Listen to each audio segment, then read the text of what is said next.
Hello welcome back to the channel. Thank you ಯಾರೆಲ್ಲ ನನ್ನ ಚಾನಲ್ನ ಸಬ್ಸ್ಕ್ರೈಬ್ ಮಾಡಿದ್ದೀರಾ. ಇವತ್ತಿನ ಟಾಪಿಕ್ ನಿಮ್ಮ person real true deep feelings ಏನಿದೆ ಪ್ರೀತಿಯಲ್ಲಿ. ಸೊ ಈ ಒಂದು ರೀಡಿಂಗ್ ನೋಡುವಾಗ ಯಾವಾಗ ಫಸ್ಟ್ ಟೈಮ್ ನೀವು ನೋಡ್ತಿರೋ ಆವಾಗಿದ್ದು ರೆಸೊನೇಟ್ ಆಗುತ್ತೆ. ಓಕೆ, ನಿಮ್ಮ ಮೈಂಡಲ್ಲಿ ಯಾರಿದ್ದಾರೆ ಆ ವ್ಯಕ್ತಿನ ನೆನಪಿಸ್ಕೊಳ್ಳಿ. ಇದೇ 9ನೇ ತಾರೀಕು ಆಗಸ್ಟ್ ಆಫ್ಲೈನ್ ಮನಿ ಮ್ಯಾನಿಫೆಸ್ಟೇಷನ್ ಕ್ಲಾಸ್ನ ಕಂಡಕ್ಟ್ ಮಾಡ್ತಾ ಇದ್ದೀನಿ. ಇಂಟ್ರೆಸ್ಟ್ ಇರೋವಂಥವ್ರು ಜಾಯಿನ್ ಆಗಿ ವಾಟ್ಸಪ್ ನಂಬರ್ಗೆ ಮೆಸೇಜ್ ಮಾಡಿ. ಮತ್ತು ನೋ ಯುವರ್ ಏಂಜಲ್ ಅನ್ನುವಂಥ ಕ್ಲಾಸ್ನ 3ನೇ ತಾರೀಕು ಆಗಸ್ಟಿಂದ 3 ಡೇಸ್ ಕಂಡಕ್ಟ್ ಮಾಡ್ತಾ ಇದ್ದೀನಿ. ಇದರಲ್ಲಿ ಏಂಜಲ್ಸ್ ಯಾರು, ಏಂಜಲ್ಸ್ ಡ್ಯೂಟೀಸ್ ಏನು, ಇದನ್ನೆಲ್ಲ ನೀವು ತಿಳ್ಕೊಂಡು ಏಂಜಲ್ಸ್ ಹೆಲ್ಪ್ನ ತಗೊಂಡು ಬೇಗ ನಿಮ್ಮ ಮ್ಯಾನಿಫೆಸ್ಟೇಷನ್ನ ಡಬಲ್ ಸ್ಪೀಡಲ್ಲಿ ಮಾಡ್ಕೋಬಹುದು. ಇಂಟ್ರೆಸ್ಟ್ ಇರೋರು ಏಂಜಲ್ ಕ್ಲಾಸ್ಗೂ ಸಹ ಜಾಯಿನ್ ಆಗಿ. ಇದು 3 ಡೇಸ್ ಕ್ಲಾಸ್ ಆಗಿರುತ್ತೆ. ಅಡ್ವಾನ್ಸ್ ಟೆಕ್ನಿಕ್ಸ್ನ ಇದರಲ್ಲಿ ನಾನು ಟೀಚ್ ಮಾಡ್ತೀನಿ.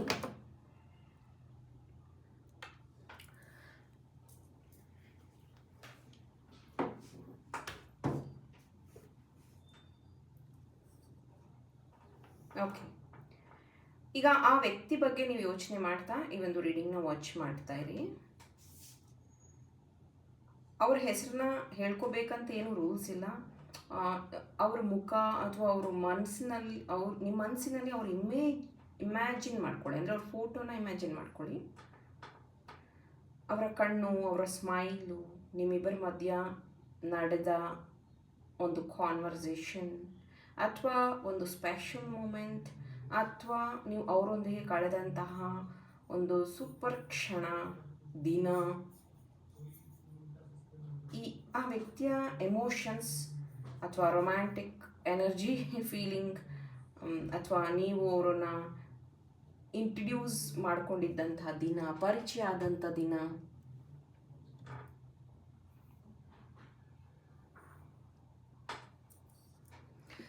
ನನಗೆ ಗೊತ್ತು ನನ್ನ ವ್ಯೂವರ್ಸ್ ಅಂದರೆ ಯಾರು ಲವ್ ರೀಡಿಂಗ್ಸ್ನೆಲ್ಲ ರೆಗ್ಯುಲರಾಗಿ ವಾಚ್ ಮಾಡ್ತಿರ್ತೀರೋ ನಿಮಗೆ ನಿಮ್ಮ ಹೃದಯದಲ್ಲಿ ಒಂದು ಪ್ರಶ್ನೆ ಕಾಡ್ತಿರುತ್ತೆ.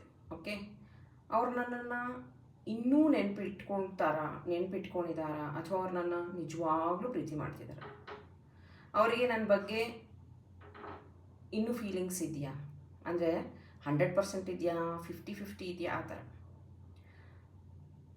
ನನ್ನನ್ನು ಅವ್ರು ಎಷ್ಟು ಮಿಸ್ ಮಾಡ್ಕೋತಿದ್ದಾರೆ, ಈ ಥರ ನಿಮಗೆ ಅವಾಗವಾಗ ಅನಿಸ್ತಾ ಇರುತ್ತೆ. ಕ್ವಶನ್ಸ್ ನಿಮಗೆ ಕಾಡುವಂಥ ಪ್ರಶ್ನೆಗಳು.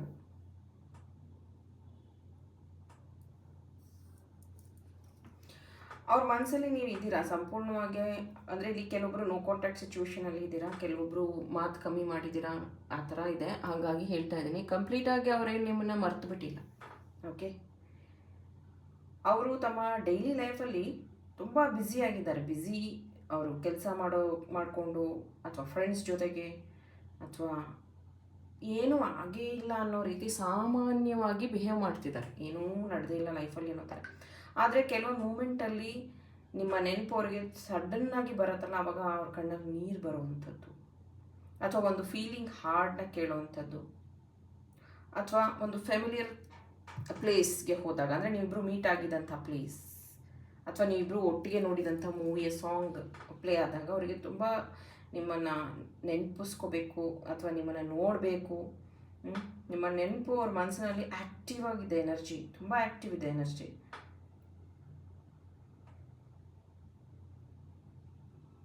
ಅವರು ನಿಮ್ಮೊಂದಿಗೆ ಕೆಲವೊಂದು ಮೂಮೆಂಟ್ಸ್ನ ಮೆಂಟಲಿ ರಿಪ್ಲೈ ಸಹ ಮಾಡ್ತಿದ್ದಾರೆ. ಇದು ಹೆಂಗೆ ಹೇಳೋದು, ಟೆಲಿಪತಿ ಅಂತ ಹೇಳ್ಬೋದು. ಓಕೆ, ಮೇ ಬಿ ಅವ್ರು ಅನ್ಕೊತಾರೆ ಆ ದಿನ ನಾನು ಅವ್ರಿಗೆ ಹರ್ಟ್ ಮಾಡಬಾರ್ದಾಗಿತ್ತು, ಆ ದಿನ ನಾನು ಬೇರೆ ರೀತಿ ಮಾತಾಡಿದರೆ ಚೆನ್ನಾಗಿರ್ತಿತ್ತು, ನಾನು ಅವ್ರಿಗೆ ಇನ್ನೂ ಹತ್ತಿರ ಆಗ್ತಿದ್ನೇನೋ, ನನ್ನ ರಿಲೇಷನ್ಶಿಪ್ಪಲ್ಲಿ ಇನ್ನೂ ಬೆಟರ್ ನಾನು ಇರ್ಬೋದಿತ್ತೇನೋ. ಬಟ್ ಈ ಥರ ಎಲ್ಲ ಆದಮೇಲೆ ನಿಜವಾಗ್ಲೂ ನಾನು ಅವ್ರ ಮನಸ್ಸಲ್ಲಿ ಇನ್ನೂ ಅದೇ ರೀತಿ ಇದೀನಾ ಅಥವಾ ನನ್ನ ಬಗ್ಗೆ ಅವ್ರ ಭಾವನೆ ಏನಾದ್ರು ಚೇಂಜ್ ಆಗಿಬಿಟ್ಟಿದೆಯಾ ಅಂತ ನಿಮ್ಮ ವ್ಯಕ್ತಿ ನಿಮ್ಮ ಬಗ್ಗೆ ಯೋಚನೆ ಮಾಡ್ತಿದ್ದಾರೆ. ಇಲ್ಲಿ ತುಂಬ ಸ್ಟ್ರಾಂಗ್ ಆಗಿ ಕಾಣಿಸ್ತಾ ಇರೋ ಎನರ್ಜಿ ಏನಪ್ಪ ಅಂತಂದರೆ, I miss you but I don't know how to tell. ಈ ಥರ ಅಂದರೆ ತುಂಬ ಮಿಸ್ ಮಾಡ್ಕೋತಾರೆ. ಅವ್ರಿಗೆ ವರ್ಡ್ಸ್ ಇಲ್ಲ ನಿಮ್ಮನ್ನು ಹೇಗೆ ಕನ್ವಿನ್ಸ್ ಮಾಡಬೇಕು, ಹೇಗೆ ಮಾತಾಡಬೇಕು. ಅವ್ರು ನಿಮ್ಮನ್ನು ತುಂಬ ಮಿಸ್ ಮಾಡ್ತಾ ಇರೋದಂತೂ ನಿಜ. ಓಪನ್ಲಿ ಎಕ್ಸ್ಪ್ರೆಸ್ ಮಾಡೋ ಧೈರ್ಯ ಇಲ್ಲ ಅವರಿಗೆ. ಎನರ್ಜಿ ಇಲ್ಲ. ಕೆಲವೊಂದು ಸತಿ ನಿಮ್ಮ ಹಳೆಯ ಚಾಟ್ ಅಂದರೆ ಮೆಸೇಜ್, ಓಲ್ಡ್ ಮೆಸೇಜಸ್ನ ನೋಡೋದು ಅಥವಾ ಅದನ್ನು ಅವ್ರದ್ದೇ ಟೋನಲ್ಲಿ ಓದುವಂಥದ್ದು. ಅಂದರೆ ಏನು ಮಾಡ್ತಾಯಿದ್ದೀರಾ ಅನ್ನೋದನ್ನು ನಿಮ್ಮ ವಾಯ್ಸಲ್ಲಿ, ಏನು ಮಾಡ್ತಾಯಿದ್ದೀರಾ ಆ ಥರ ಅಂದರೆ ನಿಮ್ಮ ವಾಯ್ಸಲ್ಲಿ, ಲೇಡಿ ಜೆಂಟ್ಸ್ ಆ ಥರ ವಾಯ್ಸಲ್ಲಿ ಅವ್ರು ಅದನ್ನು ಟ್ಯೂನಿಂಗ್ ಮಾಡ್ಕೊತಾ ಇದ್ದಾರೆ, ನೆನಪಿಸ್ಕೋತಾ ಇದ್ದಾರೆ. ನಿಮ್ಮ ಸೋಷಿಯಲ್ ಮೀಡಿಯಾ ಪ್ರೊಫೈಲ್ನ ಚೆಕ್ ಮಾಡೋದು, ಇದನ್ನು ಸ್ಪೈ ಮಾಡೋದು ಅಂತೀವಿ. ನಿಮ್ಮ ಫೋಟೋನ ಅವರು ಎಮೋಷನಲಿ ನೋಡ್ತಾ ಇದ್ದಾರೆ. ಮುಂಚೆ ಈ ಡ್ರೆಸ್ ನಿಂಗೆ ಚೆನ್ನಾಗಿ ಕಾಣ್ತಿಲ್ಲ, ಅಥವಾ ಇದು ನೀನು ಯಾರ ಜೊತೆಗೆ ಫೋಟೋ ತೊಗೊಂಡೆ, ಎಲ್ಲಿ ಹೋಗಿದ್ದೆ ಅನ್ನೋ ಕ್ವಶನ್ಸ್ ಇರ್ತಾಯಿತ್ತು. ಈಗ ಅವ್ರ ಫೋಟೋ ನೋಡಬೇಕಾದ್ರೆ ಕಂಪ್ಲೀಟ್ಲಿ ಎಮೋಷನಲ್ ಆಗಿ ಅವರು ನಿಮ್ಮನ್ನು ನೋಡ್ತಾ ಇದ್ದಾರೆ. ನಾನು ಈ ಕ್ಷಣದಲ್ಲಿ ಅವ್ರಿಗೆ ಮೆಸೇಜ್ ಮಾಡಬೇಕಾ, ಅವ್ರು ರಿಪ್ಲೈ ಮಾಡ್ತಾರಾ, ಅಥವಾ ನನ್ನ ಬಗ್ಗೆ ಇನ್ನೂ ನೆಗೆಟಿವಲ್ಲೇ ಯೋಚನೆ ಮಾಡ್ತಿದ್ದಾರಾ, ಅವ್ರಿಗಿನ್ನೂ ನನ್ನ ಬಗ್ಗೆ ಫೀಲಿಂಗ್ಸ್ ಇದೆಯಾ, ಈ ಥರ ತುಂಬ ಡೌಟ್ಸ್ ಇದೆ ಅವರಿಗೆ, ತುಂಬ ಡೌಟ್ಸ್ ಇದೆ. ಅವ್ರ ಮೈಂಡ್ ತುಂಬ ನೀವೇ ಇದ್ದೀರಾ. ಮತ್ತೊಂದು ಡೈರೆಕ್ಷನ್, ಯಾವ ಡೈರೆಕ್ಷನಲ್ಲಿ ಹೋಗಬೇಕು ಅನ್ನೋ ಕ್ಲಾರಿಟಿ ಇಲ್ಲ ಅವರಿಗೆ. ಯಾಕಂದರೆ ಅವ್ರು ನಿಮ್ಮನ್ನು ಹರ್ಟ್ ಮಾಡಿದ್ದಾರೆ, ನಿಮ್ಮನ್ನು ಕೆಲವೊಂದು ಸತಿ ಸುಳ್ಳು ಹೇಳಿದ್ದಾರೆ, ಮಿಸ್ಗೈಡ್ ಮಾಡಿದ್ದಾರೆ, ಇದೆಲ್ಲ ಅವ್ರಿಗೆ ಕಾಡ್ತಾ ಇದೆ. ಅದಕ್ಕಾಗಿ ಅವ್ರ ಕಾನ್ವರ್ಸೇಷನಲ್ಲಿ ಸ್ವಲ್ಪ ಪುಷ್ ಪುಲ್ ಎನರ್ಜಿ ಕಾಣ್ತಿದೆ. ಅಂದರೆ ಹಿಡಿದು ಬಿಡೋದು ಅಂತಾರಲ್ಲ ಆ ಥರ, ಹೇಳಬೇಕೋ ಬೇಡವೋ, ಕೇಳಬೇಕೋ ಬೇಡವೋ, ಈ ಥರ. ಈ ವ್ಯಕ್ತಿ ನಿಮ್ಮ ಬಗ್ಗೆ ಅಟ್ರಾಕ್ಷನ್ ಇನ್ನೂ ಇದೆ ತುಂಬ. ಅಂದರೆ ಬಾಡಿ, ಎಮೋಷನಲ್, ಸೆಕ್ಸ್, ಲವ್, ಈ ಥರ ಅಟ್ರಾಕ್ಷನ್ ತುಂಬ ಇದೆ. ನಿಮ್ಮ ಪರ್ಸ್ನಾಲಿಟಿ ಅಥವಾ ನಿಮ್ಮ ಕ್ವಾಲಿಟಿ ಆಫ್ ಟಾಕ್ ಅಥವಾ ನೀವು ತುಂಬ ಸ್ಪೆಷಲ್ ಫೀಲ್ ಮಾಡಿಸಿರ್ತೀರಲ್ಲ, ನಿಮ್ಮ ಸ್ಮೈಲ್ ಇರಬಹುದು, ನಿಮ್ಮ ಕಣ್ಗಳಿರಬಹುದು, ನೀವು ಮಾತಾಡೋ ರೀತಿ ಇರಬಹುದು, ಅಥವಾ ನೀವು ಅವರಿಗೆ ತೋರಿಸೋ ಕೇರಿಂಗ್ ಇರಬಹುದು, ಕಂಫರ್ಟ್ ಇರಬಹುದು. ಅವರು ನಿಮ್ಮೊಂದಿಗೆ ಇದ್ದಾಗ ಒಂಥರ ಒಂದು ಪ್ರಾಕ್ಟಿಕಲ್ ಫೀಲಿಂಗ್ ಏನಿತ್ತು ಅದನ್ನೆಲ್ಲ ಅವರು ಇವಾಗ ಮಿಸ್ ಮಾಡ್ತಾ ಇದ್ದಾರೆ ಕಂಪ್ಲೀಟಾಗಿ. ಅದು ಕೇವಲ ಫಿಸಿಕಲ್ ಅಟ್ರಾಕ್ಷನ್ ಅಲ್ಲ, ಅಥವಾ ಕೇವಲ ನಿಮ್ಮ ಜೊತೆಗೆ ಸೆಕ್ಸುಯಲ್ ಇದ್ರು ಅಂತ ಆ ಥರದ್ದು ಒಂದೇ ಅಲ್ಲ.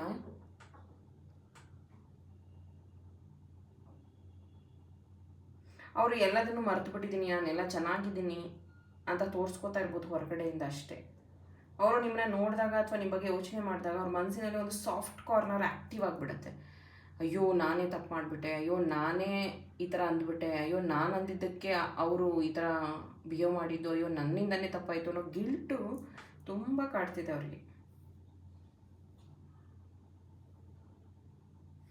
ಈಗ ಅವ್ರು ಒಂದು ರೀತಿ ಅವ್ರ ಮನಸ್ಸಲ್ಲಿ ಏನೇನು ಭಾವನೆಗಳನ್ನು ಇಟ್ಕೊಂಡಿದ್ದಾರೆ, ಏನೇನು ಯೋಚನೆ ಮಾಡ್ತಿದ್ದಾರೆ ಅಂದರೆ, ನಾನು ನಿಜವಾಗ್ಲೂ ಮಿಸ್ ಮಾಡ್ತಿದ್ದೀನಿ ಮೈ ಡಿಯರ್. ನಮ್ಮ ಮಧ್ಯೆ ಏನೇನು ನಡೆದಿದೆಯೋ ಅದನ್ನು ಯಾವುದನ್ನು ನಾನು ಮರ್ತಿಲ್ಲ. ನನ್ನ ಜೀವನದಲ್ಲಿ ನೀನು ಒಂಥರ ಸ್ಪೆಷಲ್ ವ್ಯಕ್ತಿ ಅಥವಾ ಏಂಜಲ್. ನಾನು ಕೆಲವೊಂದು ವಿಷಯಗಳನ್ನು ಬೇರೆ ರೀತಿ ಹ್ಯಾಂಡಲ್ ಮಾಡಬೇಕಿತ್ತು. ನನ್ನ ಸ್ಟ್ರೆಸ್ಸಿಂದ ಕೆಲವೊಂದು ಸತಿ ನಿನ್ನ ತುಂಬ ಹರ್ಟ್ ಮಾಡಿಬಿಟ್ಟಿದ್ದೀನಿ, ತುಂಬ ಎಮೋಷನಲಿ ನಿನ್ನ ಸಬ್ಕಾನ್ಷಿಯಸ್ಲಿ ನಿನ್ನನ್ನು ಹರ್ಟ್ ಮಾಡಿದ್ದೀನಿ, ನನಗೆ ತುಂಬ ರಿಗ್ರೆಟ್ ಫೀಲ್ ಆಗ್ತಿದೆ. ಈ ಥರ ವ್ಯಕ್ತಿ ಯೋಚನೆ ಮಾಡ್ತಿರೋದು. ಯಾವುದೇ ಮಿಸ್ಅಂಡರ್ಸ್ಟ್ಯಾಂಡಿಂಗ್, ಈಗೋ, ಕಮ್ಯುನಿಕೇಷನ್ ಗ್ಯಾಪ್ ಅಥವಾ ನನ್ನ ಒಂದು ಕೋಪ ನಿಮಗೆ ತುಂಬ ಹರ್ಟ್ ಮಾಡಿದೆ, ಅದು ನಂಗೆ ಗೊತ್ತು. ಇದರಲ್ಲಿ ಯಾವುದಾದ್ರೂ ಒಂದು ಕಾರಣದಿಂದನೇ ನಾವು ದೂರ ಆಗಿರೋದು, ಅದು ನನಗೆ ಈಗ ರಿಯಲೈಸ್ ಆಗಿದೆ. ಇವುಗಳಲ್ಲಿ ಯಾವುದಾದ್ರೂ ಒಂದು ನಿನ್ಗೆ ಹರ್ಟ್ ಆಗೇ ಇರುತ್ತೆ. ತುಂಬ ಸತಿ ಅವರು ಅವ್ರದ್ದೇ ಒಂದು ಆ್ಯಕ್ಷನ್ ತಗೊಳ್ಳೋದ್ರ ಬಗ್ಗೆನೇ ಯೋಚನೆ ಮಾಡ್ತಿರ್ತಾರೆ. ನಾನು ಇನ್ನೂ ಎಫರ್ಟ್ ಹಾಕಬೇಕಿತ್ತು, ನಾನು ನಿನ್ಗೆ ಹರ್ಟ್ ಮಾಡಬಾರ್ದಾಗಿತ್ತು, ನಾನು ಮತ್ತೆ ನಿನ್ನ ಜೀವನಕ್ಕೆ ಬರೋದಕ್ಕೆ ನೀನು ಅವಕಾಶ ಕೊಡ್ತೀಯಾ, ಅಥವಾ ನಿನ್ನ ಭಾವನೆಗಳನ್ನ ನಾನು ಈಗ ಚೇಂಜ್ ಮಾಡ್ಬೋದಾ, ಈ ಥರ ಆ ವ್ಯಕ್ತಿ ಮೇ ಬಿ ಯೋಚನೆ ಮಾಡ್ತಿದ್ದಾರೆ ನಿಮ್ಮ ಹತ್ರ ಇದನ್ನು ತಿಳ್ಕೋಬೇಕು ಅಂತ.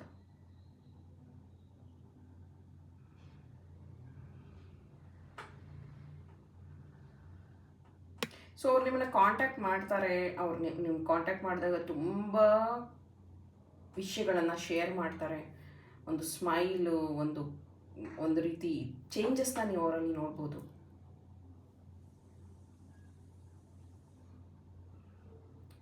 ಕಂಪ್ಲೀಟ್ಲಿ ಅವ್ರು ನಿಮ್ಮ ರೆಸ್ಪಾನ್ಸ್ನ ಟೆಸ್ಟ್ ಮಾಡ್ತಿದ್ದಾರೆ, ಅಥವಾ ನಿಮ್ಮ ಪೇಷನ್ಸ್ನೇ ಟೆಸ್ಟ್ ಮಾಡ್ತಿದ್ದಾರೆ ಅಂತ ಅನ್ನಿಸ್ತಾ ಇದೆ. ಕಂಪ್ಲೀಟ್ಲಿ ಅವರು ನಿಮ್ಮ ಬಗ್ಗೆ ಯೋಚನೆ ಮಾಡುವಾಗ ನಿಜವಾಗ್ಲೂ ನಿಮ್ಗೆ ಅವ್ರಿಗೆ ಫೀಲಿಂಗ್ ಇದೆಯಾ, ನಿಜವಾಗ್ಲೂ ನೀವು ಅವ್ರಿಗೋಸ್ಕರ ವೆಯ್ಟ್ ಮಾಡ್ತಿದ್ದೀರಾ, ಮುಂಚೆ ಇದ್ದಷ್ಟೇ ರೆಸ್ಪೆಕ್ಟ್ ಅವ್ರ ಮೇಲೆ ಇದೆಯಾ, ಇದನ್ನು ಅವರೆಲ್ಲೋ ಒಂದು ಕಡೆ ಅಬ್ಸರ್ವ್ ಮಾಡ್ತಾ ಇದ್ದಾರೆ. Letter H, I, L, S, A, C, K, P letter apt ಆಗಿದೆ. ನಿಮ್ಮ ಹೆಸರಲ್ಲಿ ಅಥವಾ ನಿಮ್ಮ ಪಾರ್ಟ್ನರ್ ಹೆಸರ ಫಸ್ಟ್ ಲೆಟರ್ ಇದಾಗಿರಬಹುದು.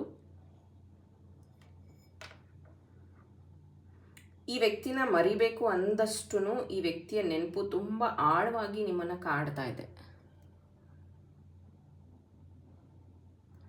ಇದೇ ಥರದ ಇಂಟ್ರೆಸ್ಟಿಂಗ್ ಲವ್ ರೀಡಿಂಗ್ಸ್ನ ನೋಡೋದಕ್ಕೆ ನನ್ನ ಚಾನಲ್ನ ಫಾಲೋ ಮಾಡಿ. Thank you.